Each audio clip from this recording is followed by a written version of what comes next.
തൽക്കാലം ഇത്തവണ മത്സരത്തിന് ഇറങ്ങണ്ട, വീട്ടിലിരുന്നാൽ മതി, അടുക്കള കാര്യങ്ങളൊക്കെ നോക്കി സുഖമായി ഇവിടെ തന്നെ കൂടിക്കൊള്ളൂ.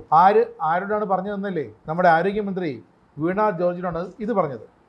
പറയാൻ അധികാരവും അവകാശമുള്ളത് ആരാണ്? വീണ ജോർജിൻ്റെ ഭർത്താവ് ജോർജ് ജോസഫ് തന്നെയാണ്.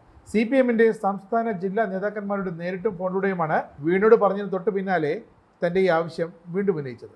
ആറന്മുളയിൽ വീണ ജോർജിൻ്റെ പേര് മാത്രം സ്ഥാനാർത്ഥിയായി ജില്ലാ കമ്മിറ്റി ശുപാർശ ചെയ്തിരിക്കുകയാണ്. വീണയുടെ കുടുംബത്തിൽ നിന്ന് തന്നെയുള്ള ഈ അപ്രതീക്ഷിതമായ നീക്കം. വീണയെ പേര് നിർദ്ദേശിച്ചുകൊണ്ടുള്ള യോഗത്തിൽ പങ്കെടുത്ത CPM കേന്ദ്ര കമ്മിറ്റി അംഗം തോമസ് ഐസക്കിന്റെ ഗതികേട് കൊണ്ട് ഈ വിവരം സംസ്ഥാന നേതൃത്വത്തെ അറിയിക്കേണ്ടി വന്നു. കണ്ണൂരിലെ കഴുത്തുളുക്കിനെ തുടർന്ന് വീണ ഇപ്പോൾ വീട്ടിൽ വിശ്രമത്തിലാണ്. ഈ സാഹചര്യത്തിലാണ് ഭർത്താവിന് ഇത്തരമൊരു മനമാറ്റം ഉണ്ടായതെന്ന് കരുതിയെങ്കിൽ തെറ്റി. വീണ ജോർജിന്റെ ഭർത്താവ് ജോർജ് ജോസഫ് ഓർത്തഡോക്സ് സഭയുടെ മുൻ സെക്രട്ടറിയാണ്. അതിൻ്റെ അർത്ഥം ഓർത്തഡോക്സ് സഭയുടെ ശക്തനായൊരു സംഘടനാ നേതാവ് കൂടിയാണ്. അതുകൊണ്ട് തന്നെ ഓർത്തഡോക്സ് സഭ ആവശ്യപ്പെട്ടിട്ടാണോ വീണ ജോർജ് ഇത്തവണ മത്സരിക്കേണ്ട എന്ന് ഭർത്താവ് കൂടിയായ ജോർജ് ജോസഫ് CPM-ന്റെ നേതാക്കളോട് ആവശ്യപ്പെട്ടത് എന്നത് കണ്ടറിയണം. എന്തായാലും ആരോഗ്യമന്ത്രി വീണ ജോർജിനെ വരാനിരിക്കുന്ന നിയമസഭാ തെരഞ്ഞെടുപ്പിൽ മത്സരിപ്പിക്കരുത് എന്ന ആവശ്യമാണ് ഭർത്താവ് ജോർജ് ജോസഫിന്. വ്യക്തിപരമായ കാരണങ്ങളും കുടുംബപരമായ സാഹചര്യങ്ങളും ഒക്കെയാണ് അദ്ദേഹം ഇതിന് കാരണമായി ചൂണ്ടിക്കാട്ടുന്നത്.